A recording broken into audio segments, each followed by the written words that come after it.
మన రక్షకుడైన యేసయ్య నామములో కల్వరి కుటుంబం నుండి మీ అందరికీ మా యొక్క హృదయపూర్వక వందనాలు తెలియజేస్తూ ఉన్నాను. ఈ దినము దేవుడు మనకిస్తున్న నూతన వాగ్దానము సామెతల గ్రంథం 12వ అధ్యాయం 24వ వచనం. శ్రద్ధగా పని చేయవారు ఏలుబడి చేయుదురు, సోమరులు వెట్టి పనులు చేయవలసి వచ్చును. నా ప్రియ సహోదరి సహోదరులారా, మరి శ్రద్ధగా నీవు దేవుడు నీకు ఇచ్చిన పని ఏదైనా కావచ్చు, ఉద్యోగమా, వ్యాపారమా, వ్యవసాయమా, మరొక పని ఏదైనా కావచ్చు. నువ్వు శ్రద్ధగా చేస్తే దానిలోనే ఘనతనిస్తాడు దేవుడు. అక్కడనే నిన్ను లేవనెత్తుతాడు. నిన్ను ఇంకా ఎక్కువ కృప చూపిస్తూ ఆయన ఆశీర్వదిస్తాడు. అయితే సోమరిగా ఉన్నవారు తప్పనిసరిగా కష్టపడవలసిందే, కష్టము చేయవలసిందే.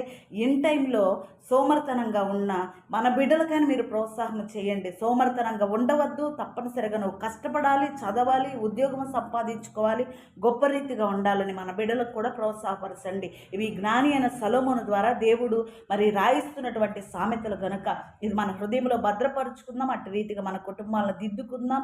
దేవుడు అట్టి కృప మీ అందరికీ అనుగ్రహించును గాక.